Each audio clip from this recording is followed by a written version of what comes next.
En El Mostrador Podcast, debate y conversación para comenzar tu mañana. Al Pan Pan, con Mirna Schindler. Entrevistas con los actores de hoy. El Mostrador, el poder de la independencia.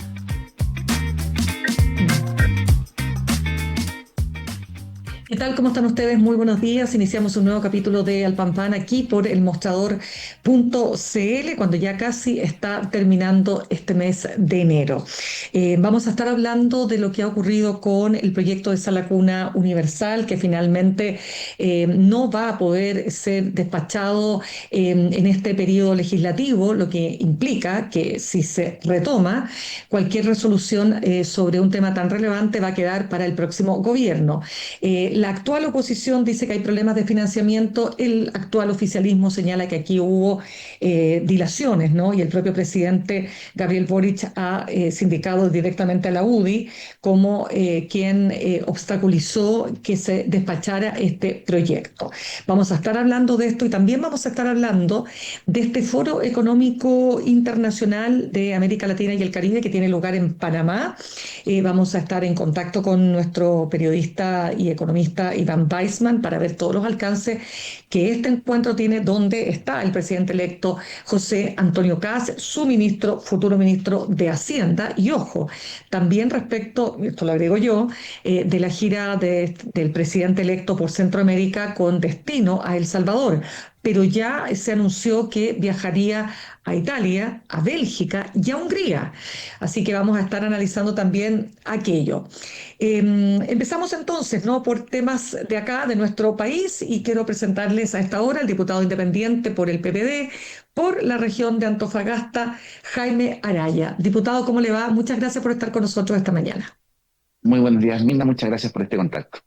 Diputado, partamos por lo de la Sala Cuna Universal. Hay un tema muy importante, ¿no es cierto?, de desempleo a nivel femenino, y sabemos que las mujeres tienen muchas dificultades para integrarse, entre otras cosas por las labores de cuidado.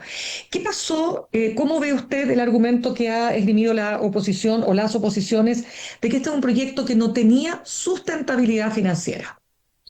Yo creo que eso es una excusa para no avanzar en un proyecto que es tremendamente necesario para que las mujeres puedan integrarse de buena forma al mercado laboral, pero además, Mirna, tiene que ver con otra cosa. Nosotros tenemos un problema grave de natalidad en nuestro país y todas las políticas de Estado debieran apuntar a fomentar los temas de natalidad. Entonces, no puede ser que para las mujeres en nuestro país estar embarazadas, tener menores, tener que estar al cuidado de menores de edad, sea un problema. Eso, francamente, un tema que en Chile, en el año que estamos en el año 2026, no puede seguir manteniéndose, y yo creo que en esto hubo egoísmo, hubo falta de mirada de largo plazo, y la verdad de las cosas es que cuando se habla tanto de la sustentabilidad fiscal, de la falta de recursos, uno tiene derecho a preguntarse si eso es tan tremendista como se ha pretendido por parte de la oposición de manera muy sistemática. Ellos instalaron, y en esto el presidente electo José Antonio Kast tiene una tremenda responsabilidad, esto de que Chile se cae a pedazos, y eso no conversa con las cifras reales, con los números oficiales, y esto que se ha dicho que estamos casi al borde de la quiebra, cuando uno lo compara en el contexto de los países de la OCDE, Chile tiene una tasa de endeudamiento que es bastante razonable.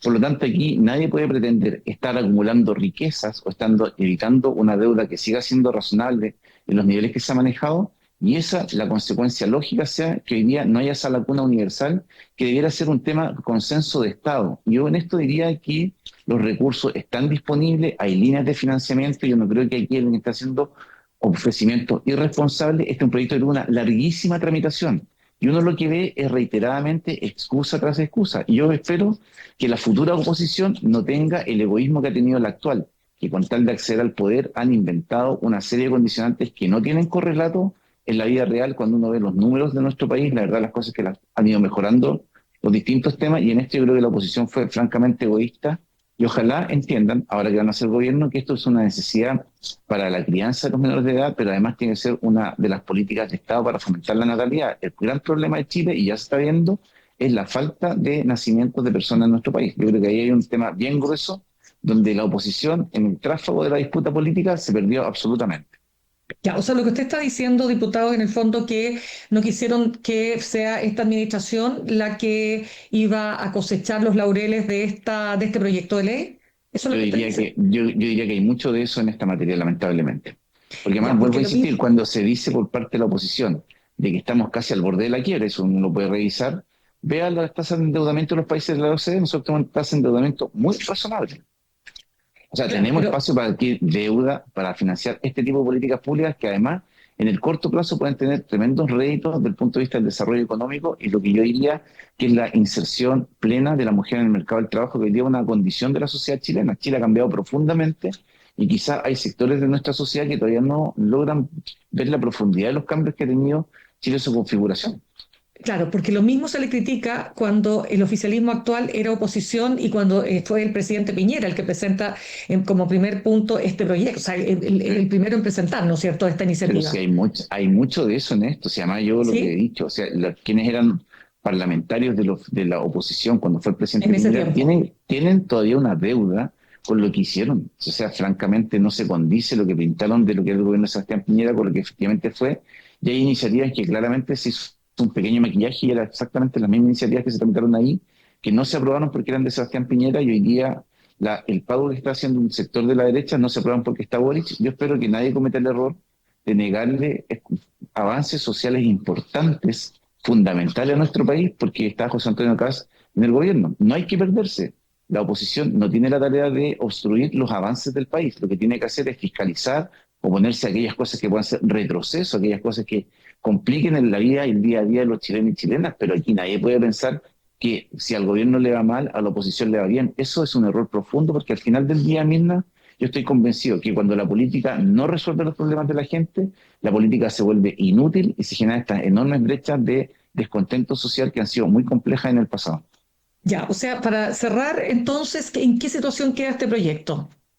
Yo espero que el presidente Kast, al arribo de su mandato, lo inicie, lo tramitemos rápidamente y no nos perdamos. Esto es muy fundamental en la sociedad chilena.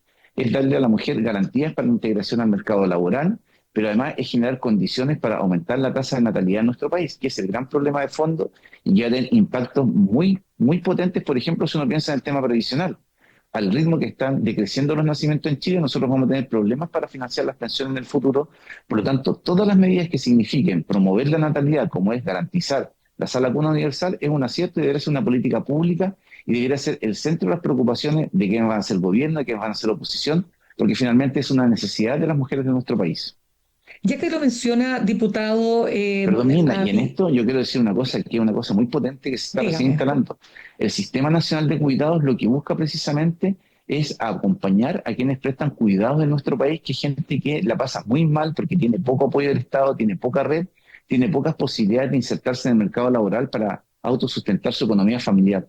Por lo tanto, si uno piensa que nosotros queremos fomentar la tasa de natalidad, hay que hacerse cargo de las labores de cuidados, pues hoy día en un número muy importante, fácilmente superior al 80-85%, las labores de cuidados de personas con discapacidad, de personas mayores, de personas, de niños, la ejercen mujeres. Por lo tanto, esto tiene que ser amarrado, sala común universal, con fomentar una política de cuidados que efectivamente se haga cargo de una brecha y un subsidio que le dan básicamente las mujeres a distintos sectores de la economía.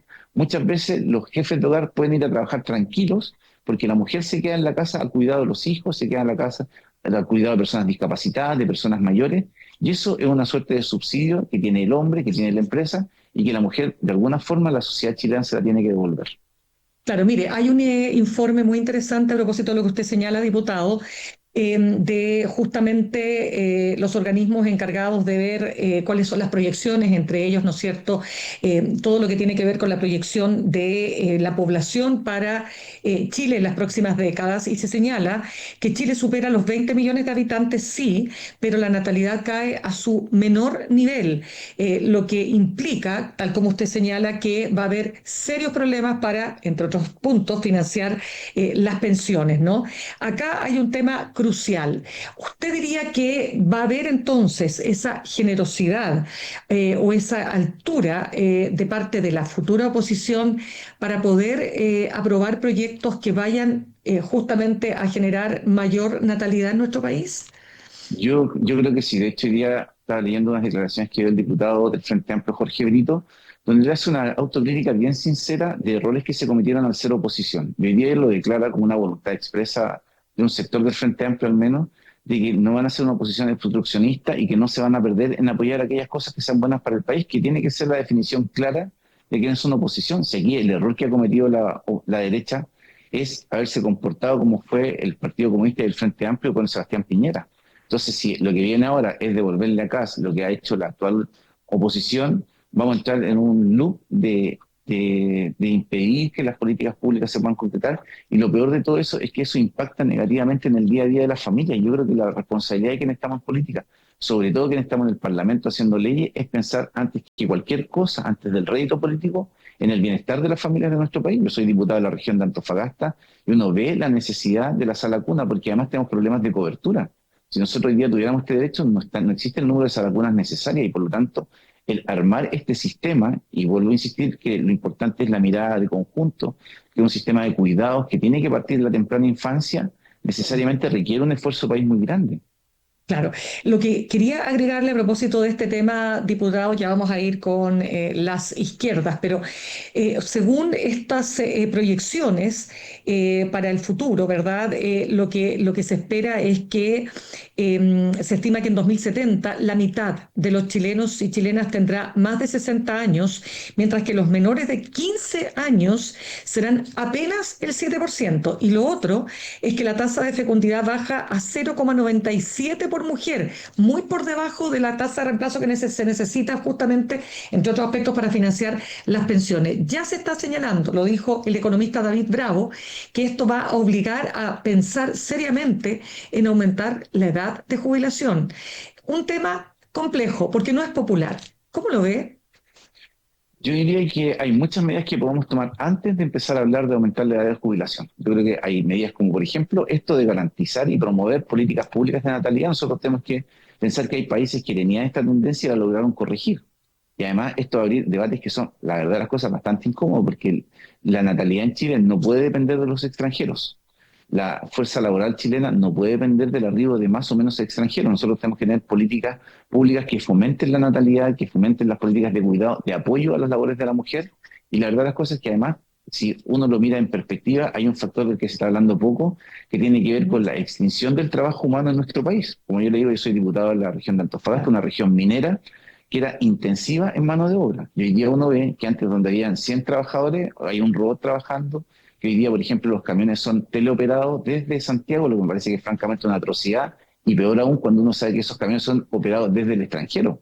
Entonces hay un tema del que tenemos que hacernos cargo, que tiene que ver cómo vamos a ir modulando el ingreso de la inteligencia artificial, de la robótica, el reemplazo del trabajo humano en nuestro país, porque si nosotros vamos a dejar que esto se regule solo, lo más probable es que en muy corto plazo una gran mayoría de puestos de empleos utilizados por humanos van a ser reemplazados por robots y eso es un problema desde el punto de vista de la economía real del país. O sea, yo no estoy Ya, hablando de pero cosas que son fantasiosas, sino que tienen que ver con un conjunto de medidas que hay que ir tomando ahora. Regular la robotización. Sí, yo creo que es un tema del reemplazo del trabajo humano, es un tema país que hay que hacerse cargo. Entonces, si alguien me dice que la solución es aumentar la edad de jubilación, yo creo que hay un conjunto de medidas que son previas a eso, antes de iniciar esa conversación, que puede ser si uno puede abrirse a todos los debates. Creo que no hay ninguna cosa que sea tabú en nuestro país, pero no puede ya. decir que la solución es únicamente aumentar la edad de jubilación. Yo creo que eso constituye un profundo error y naturalmente un anhelo de quienes administran los sistemas de fondos de pensiones, básicamente la AFP, porque hay más gente cotizando durante más tiempo y ya sabemos todas las desviaciones y atrocidades que contiene el sistema de AFP en nuestro país. Ya, pero sáqueme una duda. Cuando usted dice regular, porque esto parece así como que queremos quemar las máquinas como ocurrió en la época de la Revolución Industrial, ¿a qué se refiere usted con regular la robotización? Yo lo que creo es que uno puede ir generando hay que hacer una adecuada transición. La gente que va a perder sus puestos de trabajo tiene que tener capacitación en nuevas áreas de la economía. Tenemos que generar incentivos y subsidios para desarrollar nuevas áreas de la economía de nuestro país, que es una economía del conocimiento. Yo creo que hay un capital tremendo que tiene Chile que no se ha desarrollado adecuadamente y entender que el rol del Estado va a ser mediar esta situación. Porque vuelvo a insistir, si nosotros vamos a dejar que las mineras vayan reemplazando el trabajo humano conforme sus mayores rendimientos económicos, yo creo que ahí los impuestos siempre van a ser una herramienta útil para ir modulando las transiciones.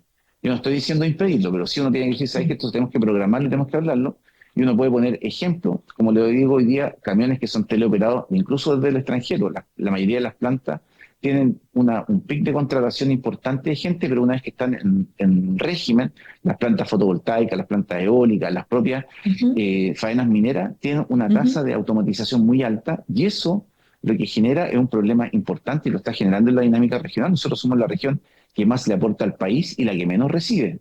Y cuando uno ve cómo está deteriorada la calidad de vida en la región de Antofagasta, le da un caso súper concreto, el tema de salud. Nosotros no tenemos médicos especialistas. Cuando uno ve las crisis permanentes que tienen de basura en la ciudad, que es la ciudad que más aporta al país, esto no es una metáfora, nosotros somos la capital minera del mundo, y no es una metáfora, es real. Acá están las faenas mineras más importantes del mundo, donde se produce realmente el cobre, y uno ve la calidad de vida en Calama, y la verdad las cosas que es para llorar, ver lo que pasa en Antofagasta y es para llorar. Entonces, no hay correlato entre lo que la región minera aporta al país con lo que el país le devuelve, y esa brecha está generando, yo creo que un cierto malestar que es muy importante y un deterioro en la calidad Bueno, de vida claro. que no da cuenta del desarrollo. Entonces uno se pregunta cómo vivo en la región que más le aporta al país misma, y hace un par de días Ya. atrás el MOP baja el proyecto de hacer la autopista que une Caldera con Antofagasta.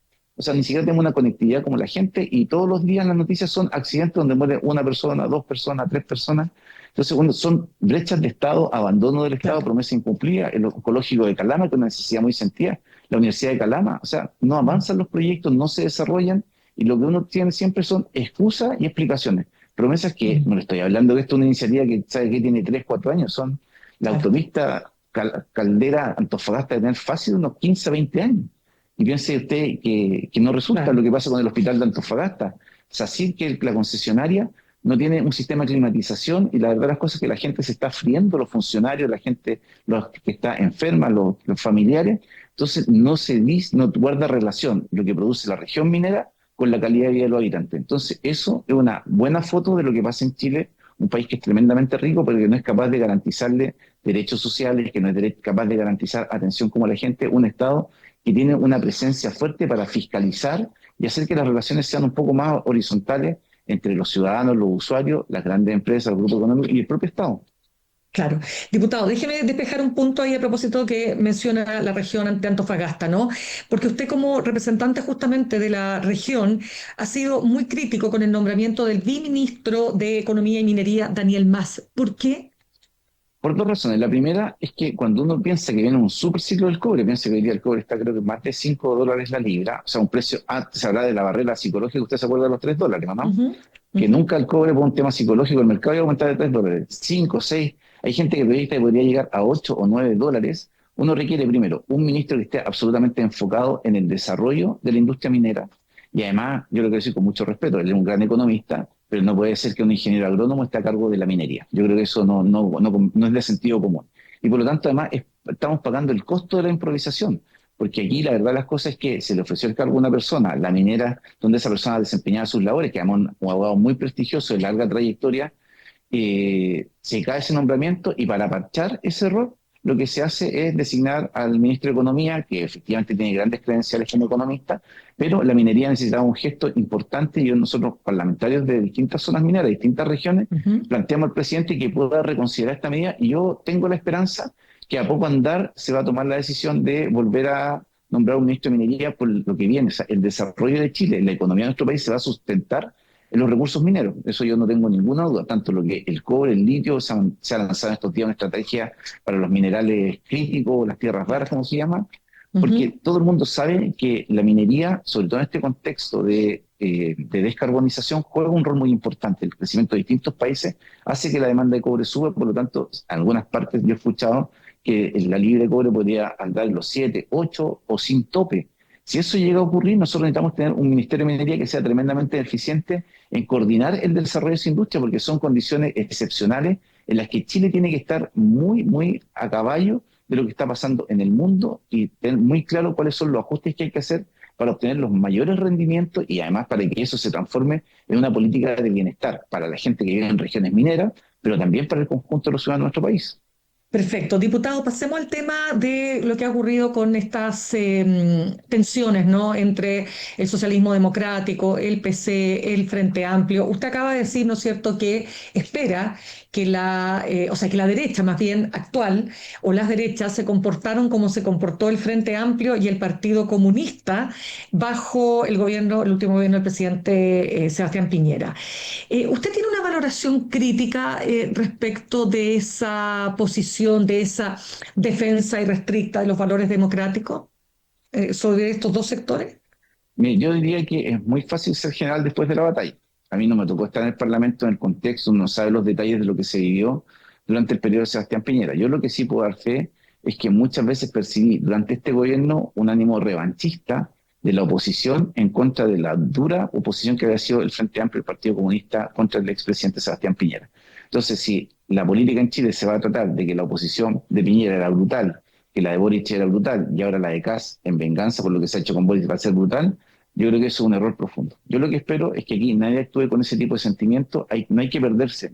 La etapa que está viendo Chile es una etapa muy crítica, yo diría que es de esos puntos de inflexión en la historia del país, donde enmendamos el rumbo, y no estoy diciendo que esto tenga que ver con un gobierno en particular, sino que tiene que ver con un esfuerzo de todos los sectores políticos de decir, ¿sabes qué? Los desafíos del país son tales y cuales, y hacia allá tenemos que trabajar en conjunto, más que empezar a decir, oye, acuérdate cuando ustedes supusieron la reforma previsional, entonces si plantea una reforma que da en beneficio de la gente, nos oponemos.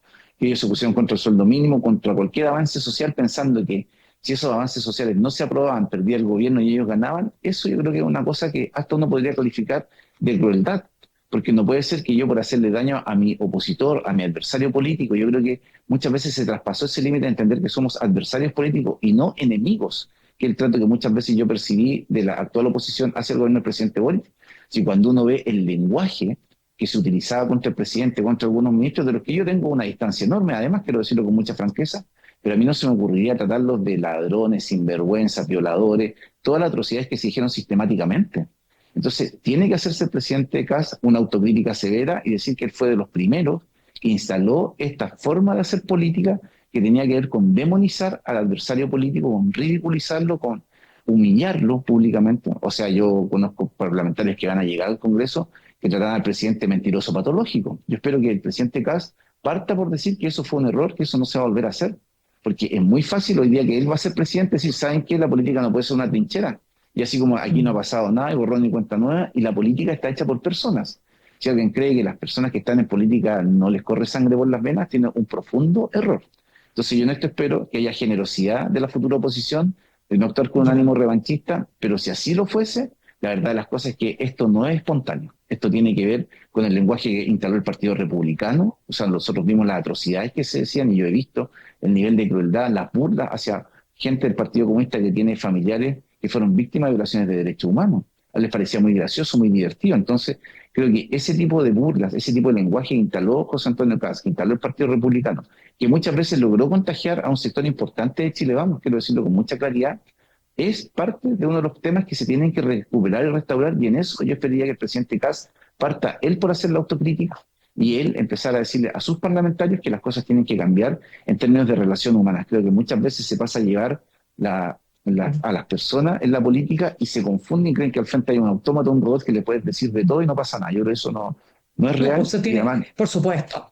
Como en todas las organizaciones humanas, eso genera muchas heridas, ¿no? Que puede costar mucho sanar. Pero déjenme entrar directamente en lo que es las izquierdas y el futuro de las izquierdas, porque se ha hablado de que se está negociando, y eso es lo que quiero saber, porque en el actual oficialismo algunos ya están reconociendo acercamientos entre el socialismo democrático y republicanos para comenzar, o sea, para poder presidir comisiones, y se habla incluso de propuestas de exclusión para dejar fuera al Partido Comunista y al Frente Amplio. ¿Eso es efectivo? Mire, yo no diría que tengo la información concreta, la negociación la lleva el jefe de bancada, Raúl Soto, el subjefe de bancada, Héctor Ulloa. Lo que sí yo puedo decir que hay que desdramatizar esto porque esto es un acuerdo administrativo. Y en esto quiero poner de ejemplo lo que pasó en el Senado. Juan Antonio Coloma, el niño símbolo de Chacarillas, fue elegido presidente del Senado con los votos de todos los partidos del oficialismo. Álvaro Elizalde fue elegido presidente del Senado con los votos de la oposición. Entonces, aquí no vengan a decir que cuando en la Cámara hay acuerdos de izquierda a derecha, con sectores distintos, es como un sacrilegio, y cuando lo hace el Senado está perfectamente bien porque es la institucionalidad que funciona. Entonces, paremos con esa hipocresía. Juan Antonio Coloma fue elegido con votos del Partido Comunista y del Frente Amplio, senadores de esos partidos. Entonces, no vengan hoy día a decir que si uno negocia un sector u otro, hay acuerdos administrativos, y además, mira, ¿esto con qué tiene que ver? Con la composición de la mesa y con la presidencia de las comisiones y la composición de las comisiones legislativas. Entonces, esto no es un acuerdo político, esto no es un acuerdo en que uno dice, mira, ¿sabéis que nosotros a cambio de esto vamos a garantizar? No, es simplemente cómo ordenamos el funcionamiento de la Cámara, y donde además el futuro oficialismo tiene una tremenda responsabilidad, porque yo veo que antes de iniciar el periodo legislativo, la Cámara de Diputados se puede transformar en una auténtica selva ingobernable y va a ser un tremendo problema. Por lo tanto, ellos están llamados a actuar con generosidad y a entender que se requieren acuerdos amplios, estables. No podemos depender de uno o dos votos, porque eso nosotros lo vivimos y uno sabe lo que cuesta conseguir o mantener la lealtad de uno o dos votos. Entonces, es un estrés que no permite que las cosas funcionen bien. Entonces, yo en eso llamaría a desdramatizar, a no darle tintes de acuerdo político a algo que es un acuerdo administrativo, y los acuerdos administrativos tienen que tener la flexibilidad suficiente para que funcionen en lo que tienen que funcionar. Ya, pero ¿qué pasa con todas las tensiones que se generaron a partir de la situación de Claudio Crespo, ¿no? Y la ley Naín Retamal? ¿Usted ve realmente posibilidades de que tanto Partido Comunista como Frente Amplio y ustedes, el socialismo democrático, puedan retomar la senda de una sola coalición o de una unidad para lo que viene, ¿no? Porque van a ser oposición, pero se supone que también quieren volver a ser gobierno. Mire, yo le diría una cosa que es real. El poder es un pegamento muy importante. Y si teniendo ese pegamento tan importante no cuajó una coalición única, evidentemente va a ser mucho más difícil que eso sea sin poder, sin ese pegamento tan importante. Dicho esto, no significa que nosotros no vayamos a coordinarnos en determinadas cosas. Si aquí en el fondo yo mire, valoro mucho lo que dijo Jorge Brito, el diputado, como le decía hace un momento, pero creo que él se equivoca en una cosa. Cuando dice que ellos ¿Ya? aspiran a conducir la oposición, yo creo que ahí ya empezamos mal. Porque pretender plantear una lucha hegemónica por quien lidera la oposición es un error. Nosotros tenemos que entender que estamos en oposición, que aquí una parte muy importante de la derrota de Janet Jara obedece al fracaso del gobierno y al fracaso de su proyecto político. Yo creo que esto de tratar de salir rápidamente a decir que somos una sola oposición, niños, está todo bien, vamos a trabajar juntos, obedece a evadir una reflexión muy profunda. O sea, no es una cosa menor que hoy día elegimos a un tipo de ultraderecha con el discurso que tenía. Si hoy día se ha estado moderando porque yo creo que llegó al Mm. poder, pero cuando uno escucha los discursos de José Antonio Kast, cuando ve el perfil de su gabinete, ¿qué es lo que pasó en Chile? Que después de un gobierno que venía a hacer las transformaciones necesarias que el pueblo de Chile había esperado por años, la gente termina tan enojada que le da la oportunidad de ser gobierno nada menos que a José Antonio Kast. Entonces yo creo que hay una reflexión que se están saltando muchos, que es incómoda, y que hay que hablar de fracaso y no tener temor a decir, ¿sabe qué? Tenemos un Claro. fracaso. Quizás yo creo que para una generación exitosa es muy complejo hablar de fracaso. Yo que he ganado, perdido elecciones, me he ido bien, más o Mm. menos mal, no es traumático decir, ¿sabe qué? Me fue mal o fracasé.